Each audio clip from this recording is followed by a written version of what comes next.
Welcome to our introduction to investment assets for Microsoft Dynamics GP.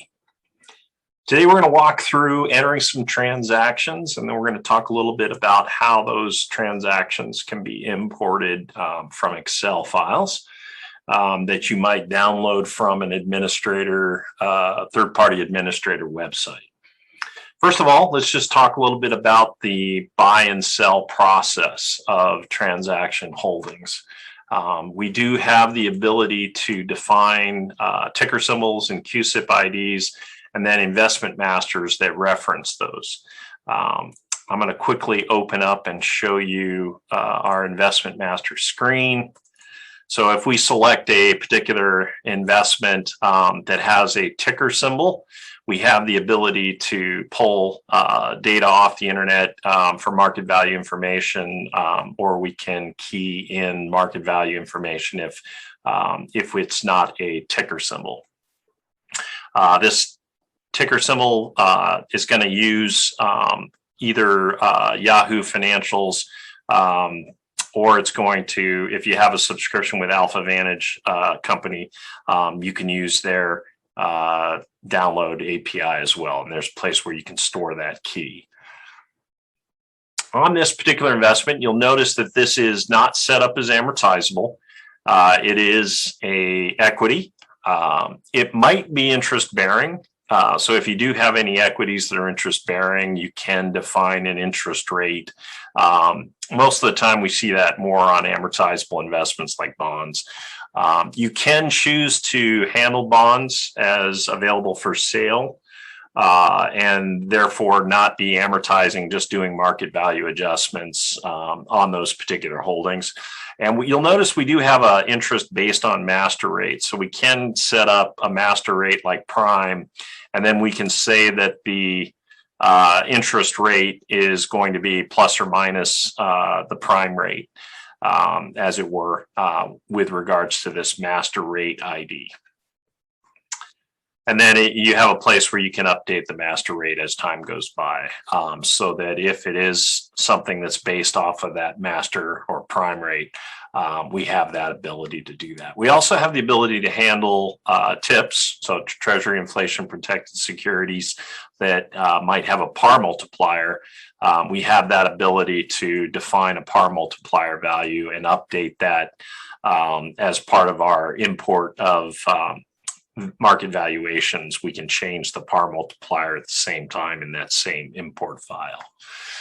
We do have the ability to define investment classes that will have the default GL accounts for the particular investments. And if you do need to have different set of GL accounts for different trading accounts, or multiple trading accounts that go to different sets of GL accounts, we can set up what we call a matrix GL posting that's based off of the combination of the trading account and the investment. So for every combination of investment and trading account, we can define a different set of GL accounts that we want to have post to when we're generating journal entries for different types of activities. All right, so we talked a little bit on the investment side of things. These investments can have user-defined fields. So we have in our setup what you can define as the labels for our user-defined values on the investment master, 10 currency, 10 date, and 20 text fields. And those can be connected to directly from the investment master screen. You can jump to that user-defined screen there. We want to talk about the trading accounts. So here we're talking of a trading account that is going to have a link to a checkbook. If we look at our demo accounts here, we'll see that there's a checkbook and an entity associated with this particular trading account. We can define, we have 3 hard-coded attributes for things that you can set up lookups for. So there would be funds you could set up. You can set up custodians. You can set up managers. These give you the ability to kind of slice and dice the investment holdings and the market values associated with those portfolios. by other things, including entity. You'll notice there's 4 other, this is actually a user-defined lookup. So you'll see account user-defined lookup, and we've assigned an ID called broker ID and broker name in the setup area of our product.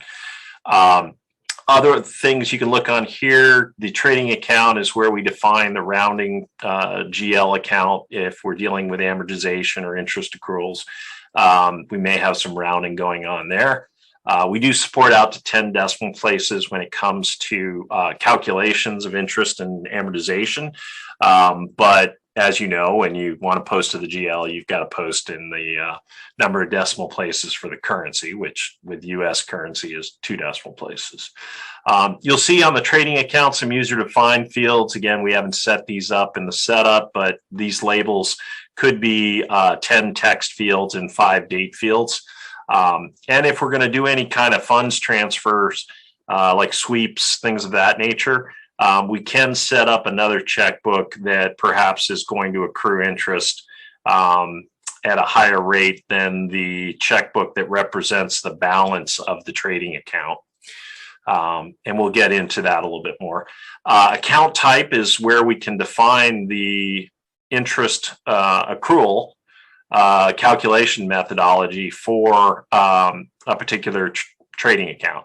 So a trading account could have a 1-to-1, or it could be many are using the same account type. If they're all have the same calculations, then we can actually use the same account type for multiple trading accounts. We can also define some default GL accounts for things like management fees, any multi-currency realized gain or loss, and we can define whether or not we're going to have settlement accounts associated with this trading account.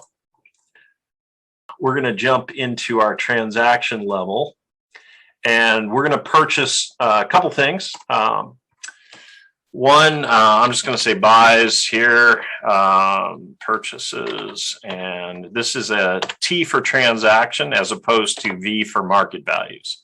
So when we do T, we're using a T, and we're going to have the posting date for the GL is going to be based on this batch. So I'll go ahead and save that batch. All right, so now that we have the batch set up, we're going to open up the transactions, and we're going to go ahead and select that batch. And this record could be imported or can be hand keyed in. So I'm just going to select the investment we were looking at earlier and the trading account we were looking at earlier.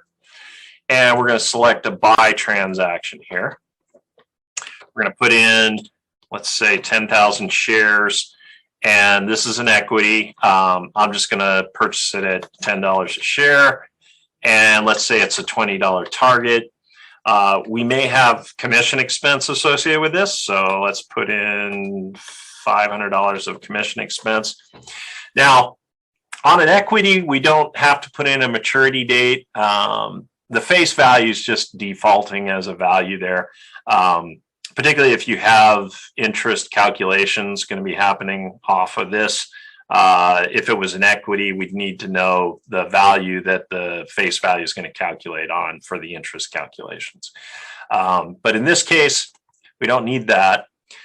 We do want to show that there are 10 user-defined trading fees here that that we could potentially utilize.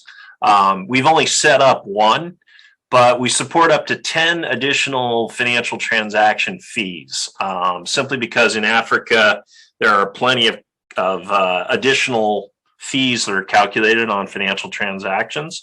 And so we thought, well, let's just make lots. So we made 10 of them.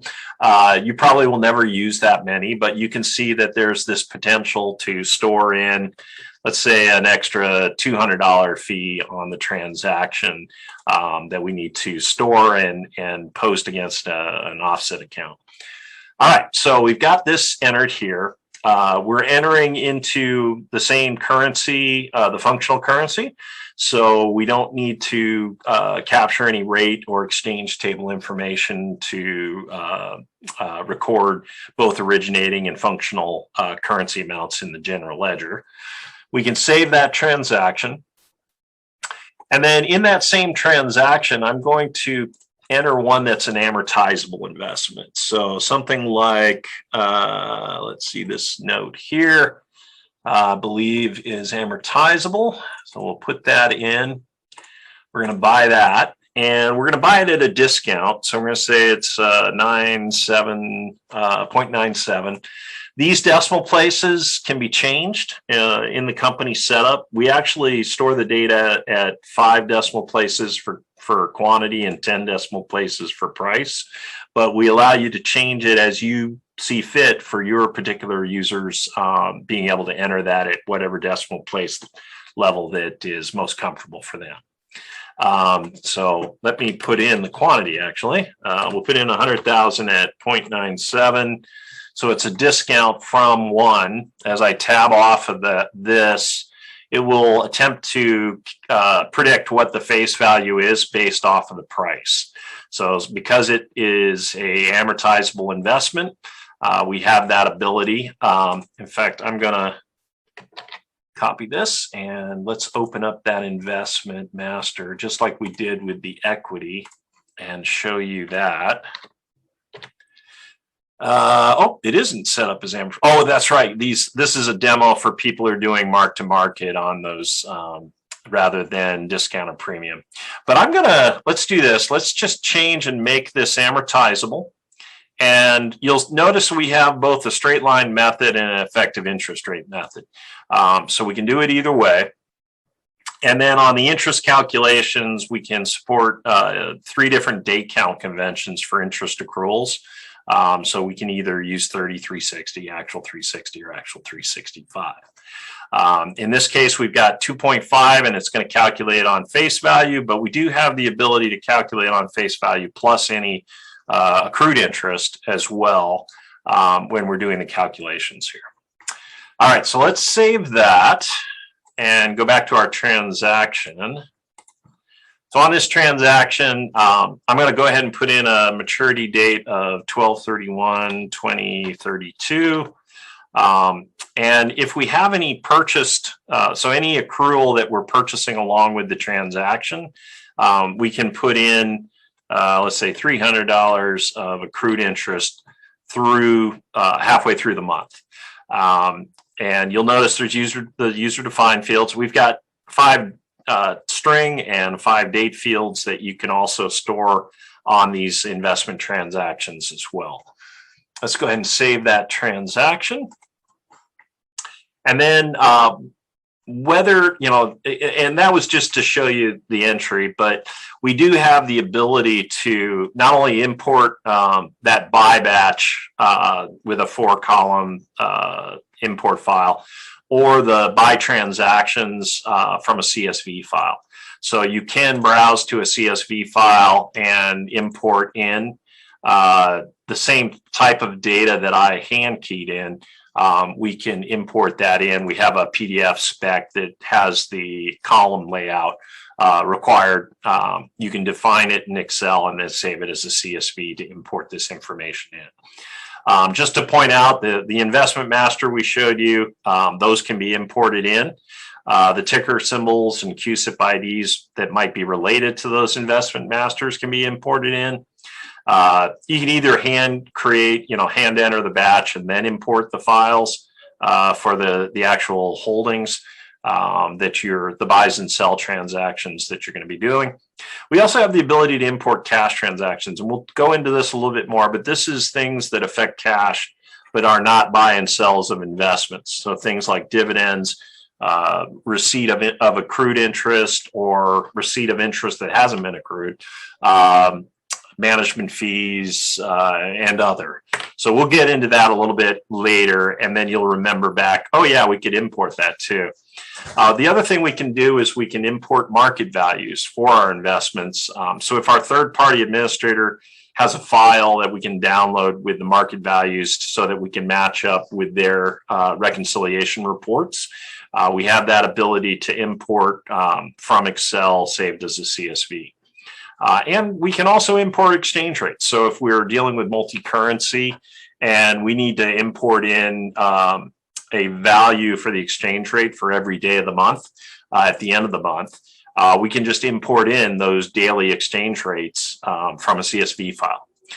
We can also import in the account interest rates. So if we need to change the interest rates on those trading accounts, we can import those in as well. All right, and then some of the other things we can do, we can import updates of the balances. So some people don't want to do the accruals themselves. They just want to import in what the value that they had from the bank or what the value they had from their third-party administrator for all of their holdings. And they can import those in, preview, and post them. And what they'll do is make an adjusting entry to adjust whatever it was to whatever you're telling it is on this import for those balances of the interest available and in receivables. All right, so let's go take a look at the batch. So we have this by transactions. Let's say we had all of our beginning balances. We might bring in a batch of beginning balances. But in this case, we're just going to pull up this batch. We can print an edit list of what's in that batch so we know what is in there before we actually post it. Let me open that up again. You can see that we've got the $500 commission on this, and the transaction here, we've got the $197,000 for this. So we'll pull that up, and let me check something. I want to see if the company setup is set up for commissions to be on here. So include commission, specify post-transaction commissions, and that should be fine. We've got this marked for unrealized gain adjustments, which is mark to market. So this checked if you want mark to market versus lower of cost and market, or lower of cost or market. You can do mark to market unrealized gain or loss adjustments if this is checked for that. All right, I'm going to close out of that company setup. We'll go back to the batch. And we're going to go ahead and post this. We've decided, yep, that ties with what I have for the entries. So we'll go ahead and post this transaction. And you'll see each transaction posting. Now, those holdings will be visible now in our open investments inquiry window.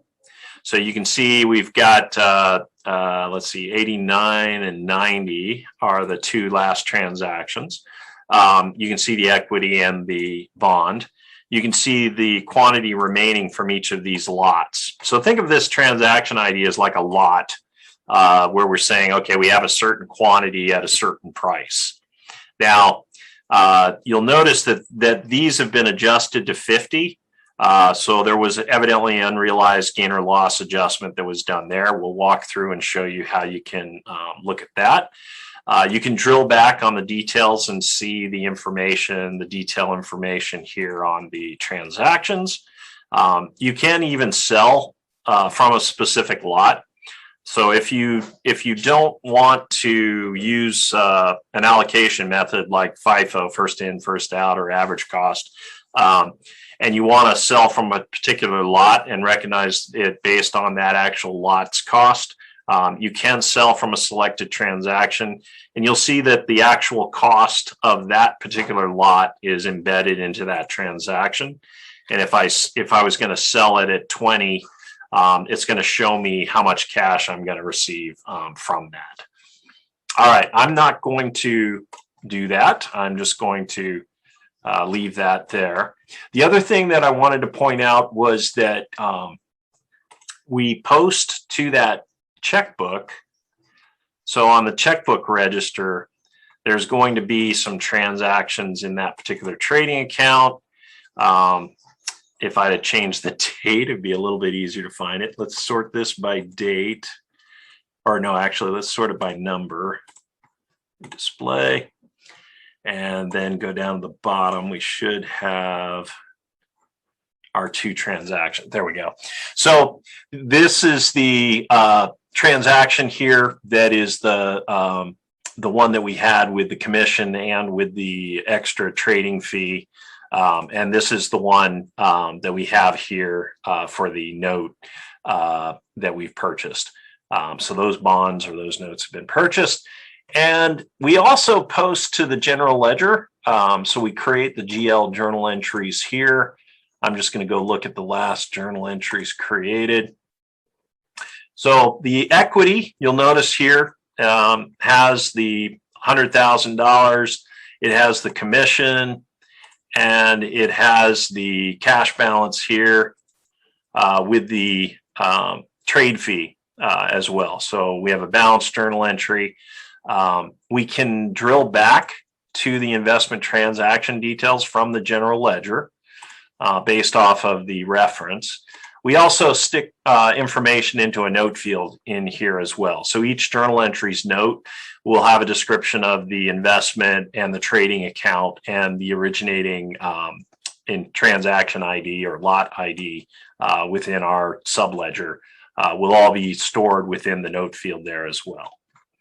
And that way, if you ever wiped out, if for some reason this got deleted or changed before the GL batch got posted, you'd still be able to go back and put this back in based off of this number here with a INM in the front to indicate that it is a buy or a sell.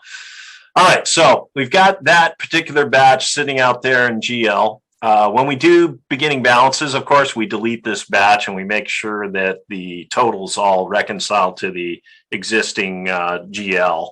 But after that, you'll be posting those GL batches after you've posted it in our investment assets.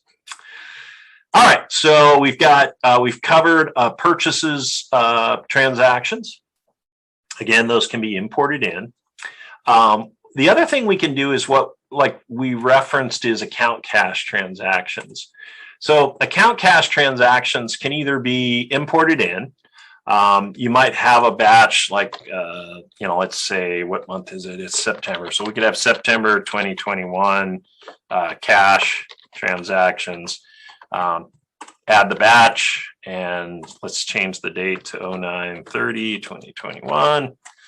Actually, we're in year 2027 in the demo data company here, so we'll make it 2027.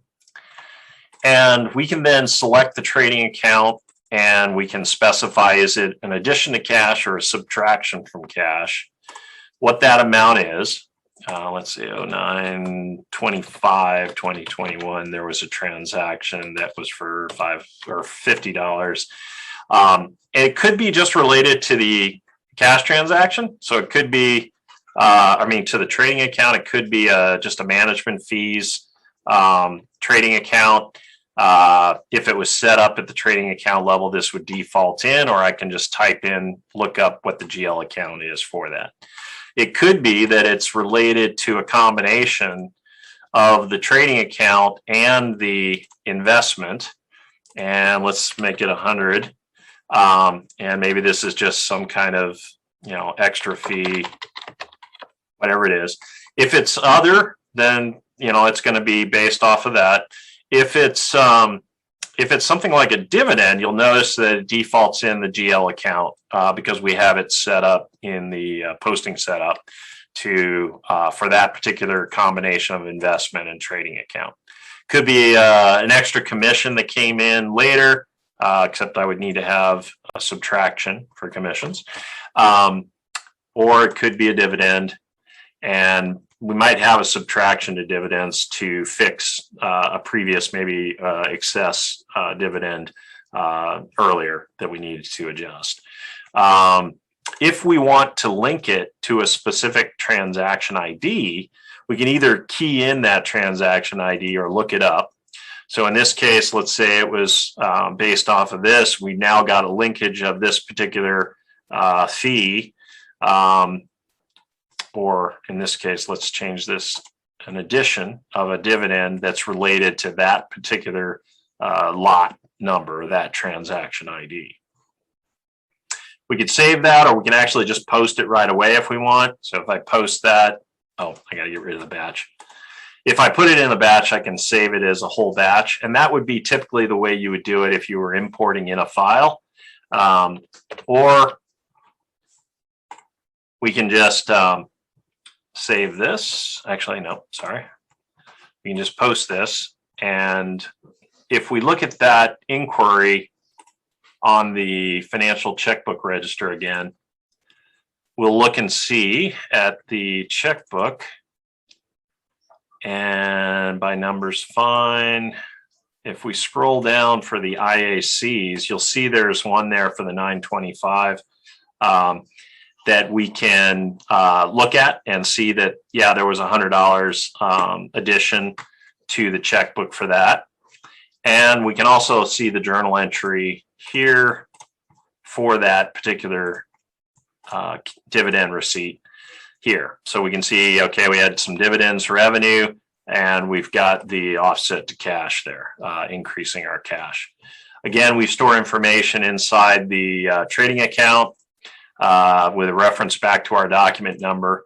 And I believe this links us back to the original holding. So you can see that this was, or I'm sorry, this cash transaction has the reference back to the original transaction ID. It shows us all of this coming from the sub ledger for the investment assets.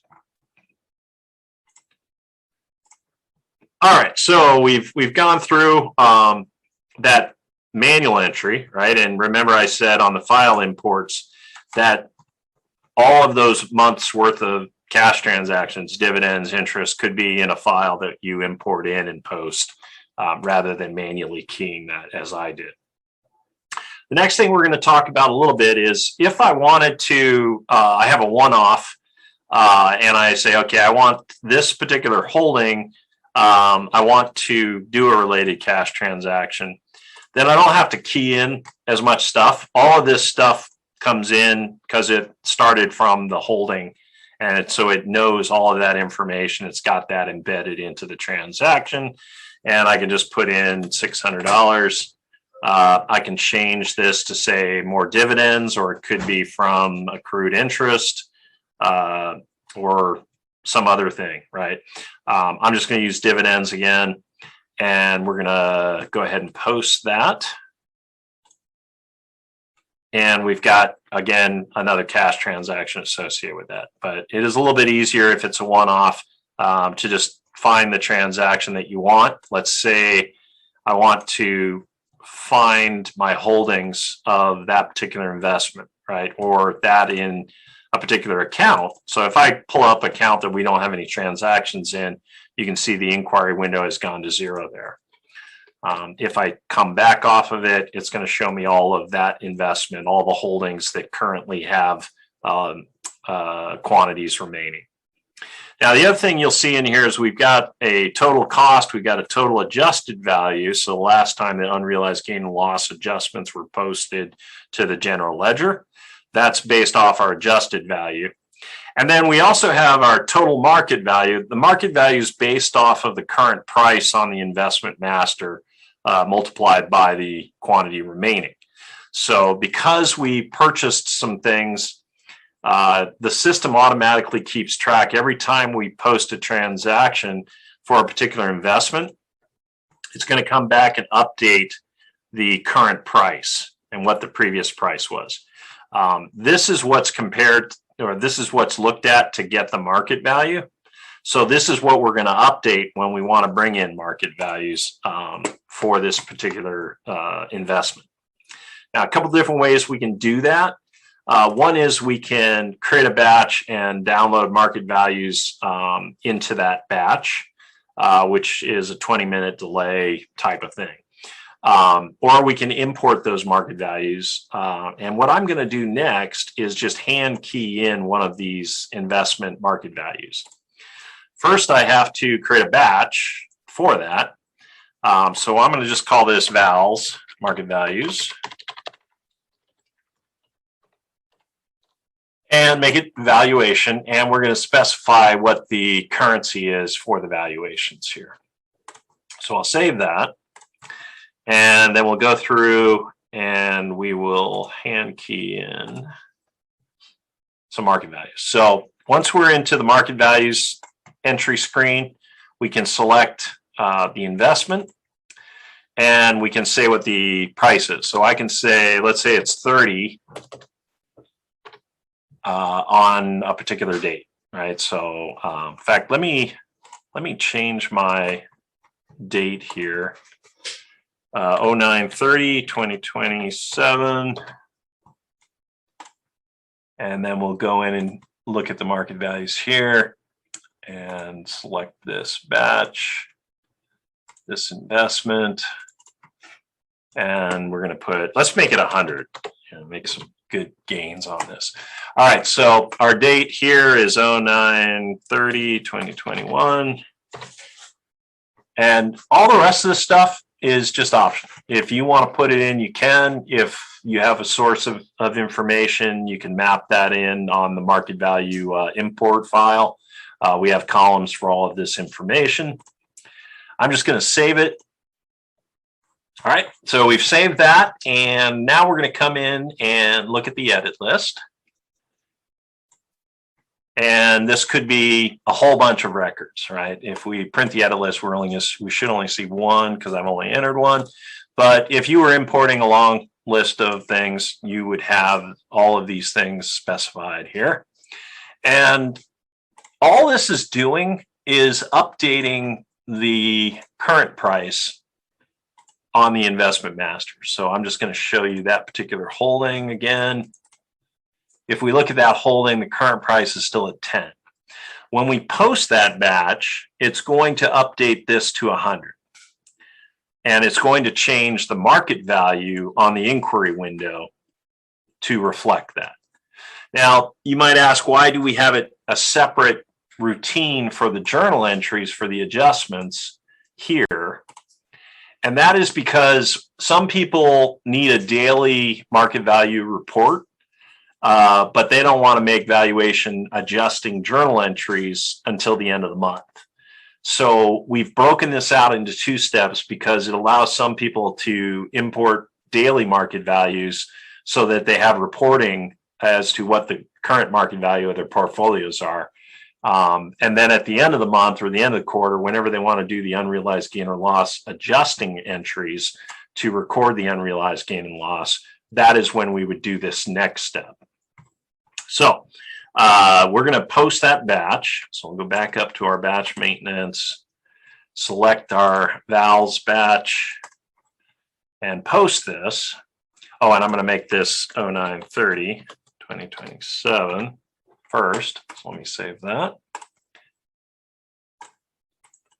And we post. Now this does nothing to the GL. All that is done is updated our investment master. So if we look at that particular holding again, you can see now the current price is 100, previous price is now 10. And when we go look at the market value of the open investments, you'll see that this number has changed now. Now, we haven't changed the adjusted value because we haven't done the unrealized gain or loss adjustments. So this adjustment value has not changed, but it will in the next step where we do our unrealized gain and loss adjustments. All right, so let's do this. Let's go to the next step, which is that valuation adjustments. So I'm going to go to valuation adjustments. It's going to default in my month-end date that I changed here. And we've got a cutoff date in case you've entered some transactions in the current month that you don't want to be included in the valuation adjustments. And we're going to go ahead and process this. So what this is going to do is now, if we go back to those open investments, number one, we're going to see that the market value and the adjusted value are now in sync. And you're going to see that the adjusted values for all of these equity for that particular equity, all of our holdings have now been adjusted to that value from wherever they were before. Now, the other thing that we've done is create the journal entries.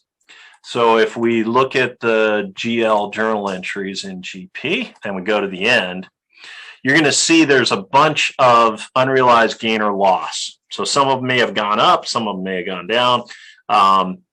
And we'll be able to see the information about the transaction, the holding that generated that unrealized gain or loss. But we can scroll through these and we'll see each holding has a separate journal entry for the adjustment. So we've got a very strong audit trail for all of those adjustments. We've got these contra and unrealized gain or loss adjustments here. All right, so the next thing that we have is at this point, we're done for the month, maybe. Maybe we want to do interest accruals.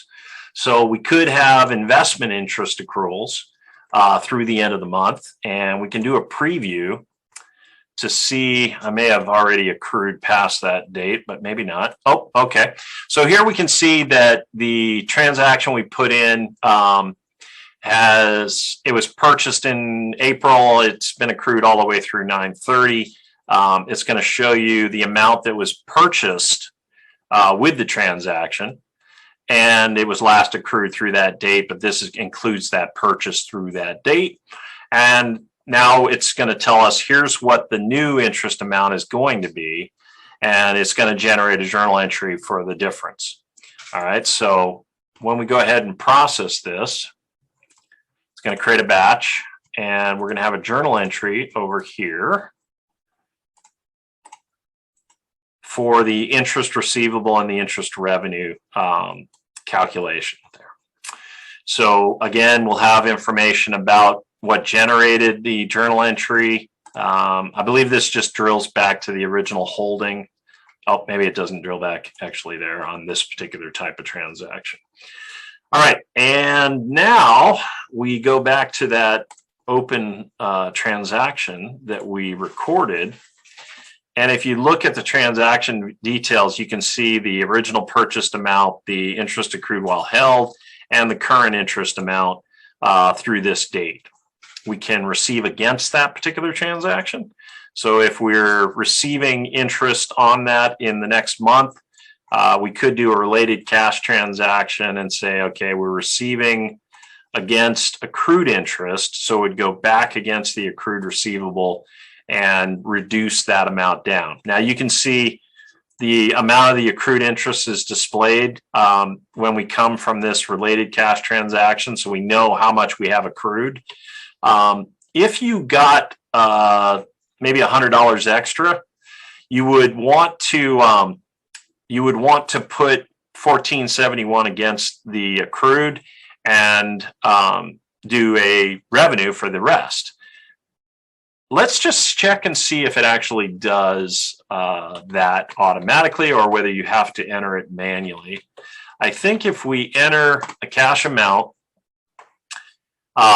it should put this amount against the interest receivable, and the rest would go against the revenue account automatically.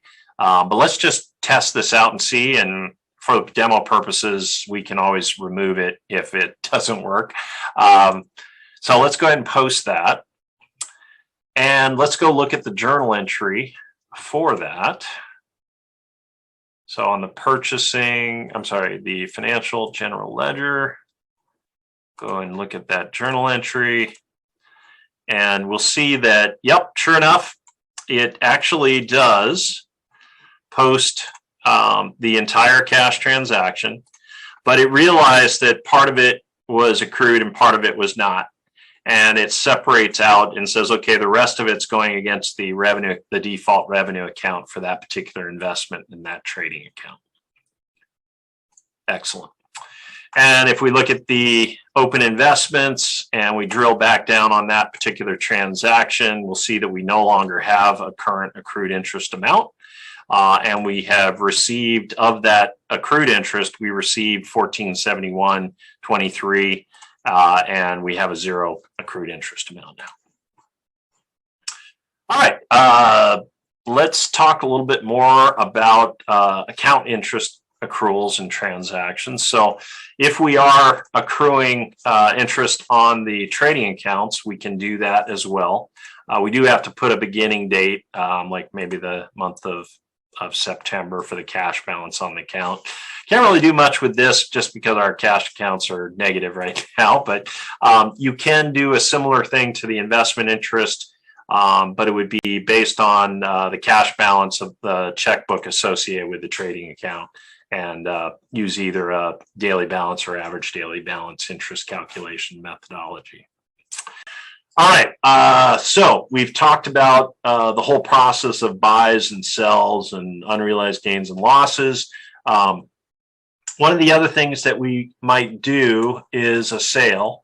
A sale can either be in the entry window, and it will just allocate across multiple holdings.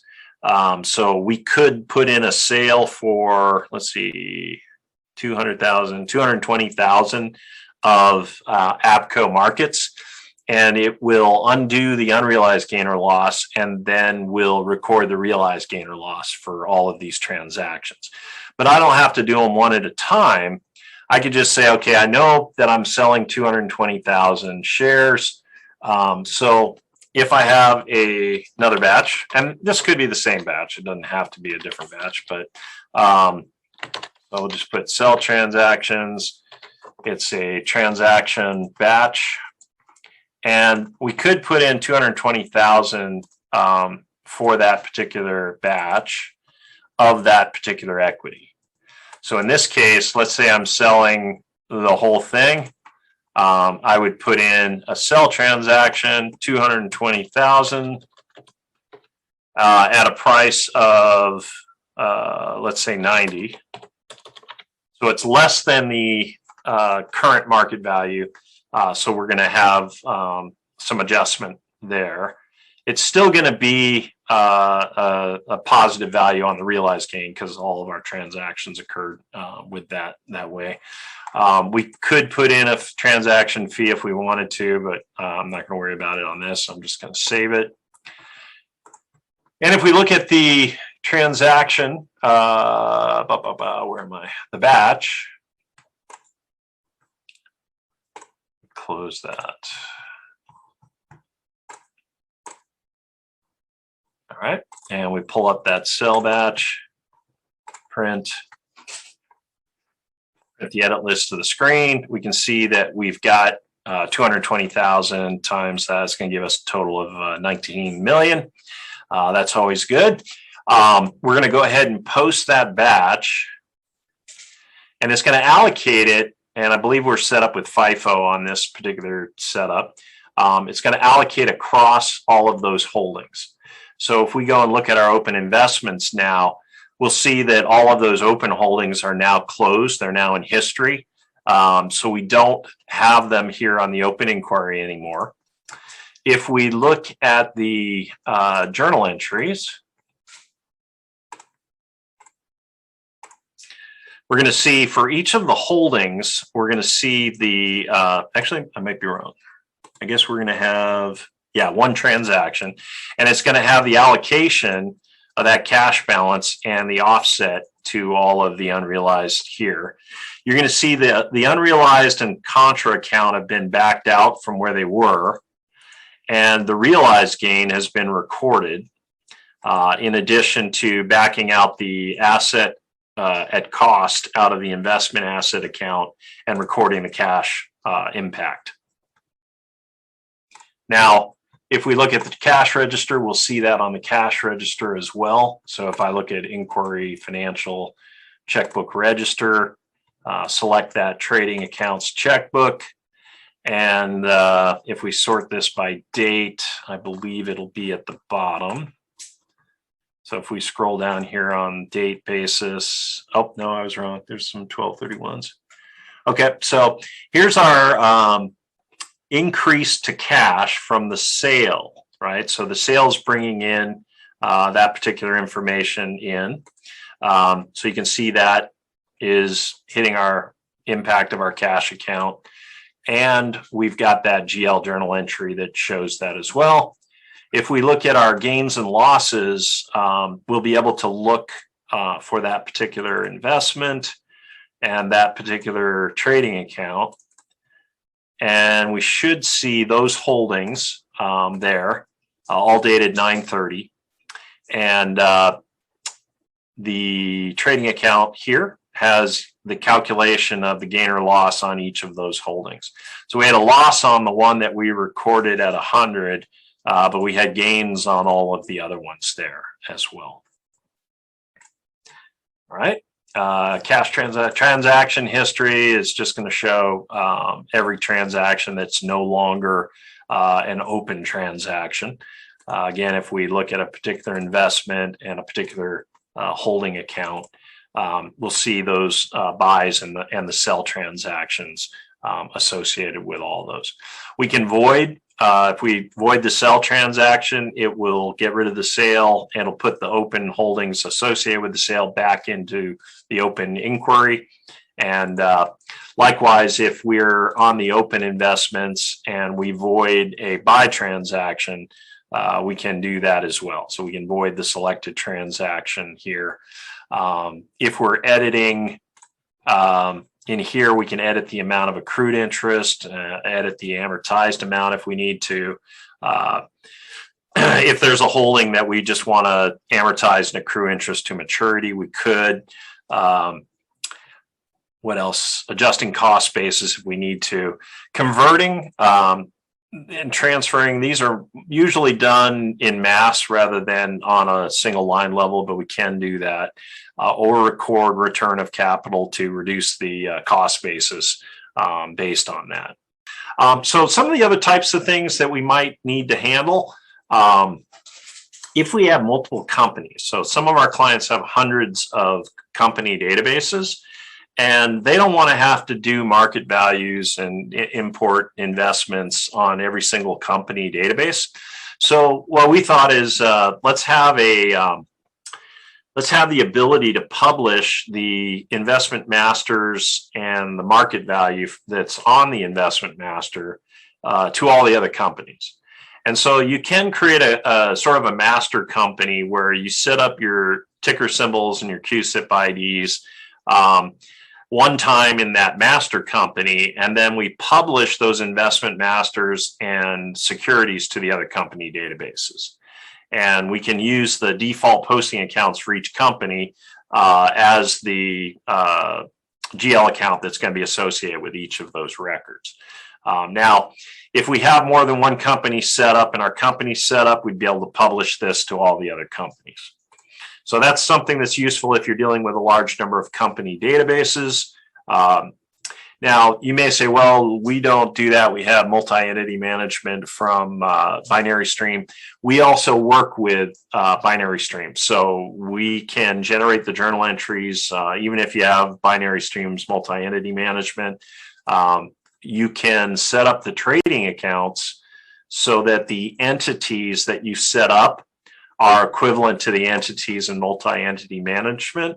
And then on the trading account, you specify what the entity is in multi-entity management for that particular trading account. So we do have an integration or an awareness of Binary Stream's multi-entity management, and we can create the journal entries with no issue within multi-entity management inside of Dynamics GP. All right, some of the other types of things that we might do under utilities, we could do conversions. So if we have splits or reverse splits that we need to update the quantity and cost basis associated with all of our existing holdings and potentially historical holdings, we can do that for a particular investment in this screen here.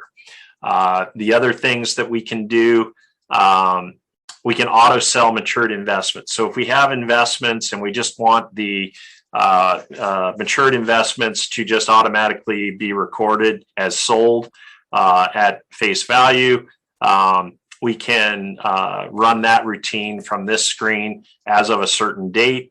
Whatever's matured as of that date, it'll automatically record the sale and the any entries associated with that to the GL for selling that matured investment. Account ID conversions. So if we are moving, let's say we have an old account and a new account, we can say everything in our holdings that's in this old account, move them to the new account. and this allows you to bring over the cost basis from one trading account to another quickly and easily for all of the holdings that are within that particular trading account. Likewise, on the investment ID, if a particular equity is changed from one name company and ticker symbol or equity to another, we can do that as well. So we can just say update all of our entries. It's got a new investment ID. All the old holdings will be renamed with the new investment ID, and we can update all the holdings that way. We do have a nice little thing that goes out and pulls historical market values all the way back to the beginning of a stock's existence, and populates a table if you want to have that for informational purposes or reporting purposes. We do have the ability to pull information down from the internet for those historical market values. We talked earlier about just updating the interest balances rather than doing interest accruals and receipt of interest. Some people just want to update the revenue and the receivable amounts to reflect what they are at the end of the month. And so you can do that here. All you do is have a two-column file that has the transaction ID and the amount of the interest that it needs to be at the end of the month. You can import those, preview it, and post it, and it will adjust the accrued balance on each of those holdings. All right, some other types of things that are useful: dividend transactions. So rather than entering or importing in dividend transactions, we can create a batch of transactions that would have a separate dividend transaction for each holding, based off of what you tell us. So if we said div, and we said we're going to have this particular thing has $1 per share dividend, then this will look at the quantities held of all of the lots and create a separate dividend cash transaction for each lot as well. Some of the types of transactions, sometimes we'll have spinoffs. So if you have a transaction where a percentage of the basis of an investment is being spun off, we can do that and either adjust by quantity or by basis for all of those spinoffs. So that's good. Cost basis adjustments, we can adjust up or down all of our holdings if we need to do a mass cost basis adjustment. We have the ability to do that as well.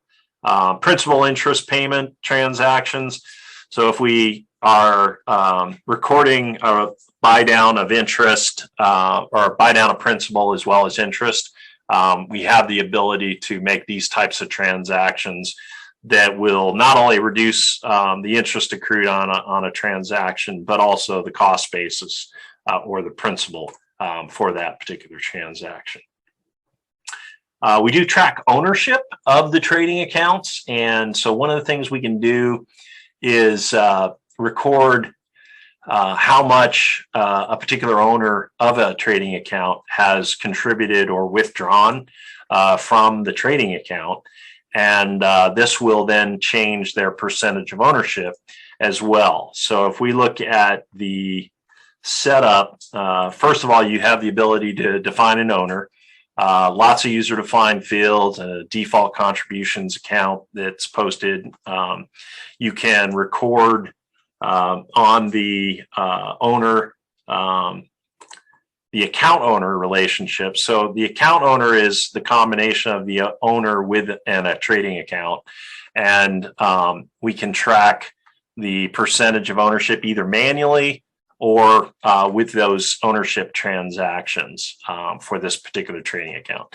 We also can define restricted investments for that particular trading account and owner cash transactions. So this would be when we're bringing in cash, maybe we have a dedicated checkbook associated with that owner, and we're going to bring money in from the owner, and then that money from that is going to be used to track transactions when we're doing the buys and sells from the ownership transactions. And I think we're going to wrap it up at this point. We do have some out of the box reports. So we do have some reports that are kind of investment summaries or a securities ledger report. These reports, though, they're dexterity reports, and as anybody who's worked with GP for a long time, it's not the greatest of reporting tools. And everybody wants different reports. So what we do, we offer as part of our sale of investment assets is we create SSRS, SQL Server reporting reports that we can design anything you want. As long as we're capturing the data, we can put it together for you in any format you want using the report builder tool for SSRS. It's the fastest, quickest way to generate reports out of GP's databases. With that, I'm going to wrap this up and offer to go into more detail with you on your particular company and what you need.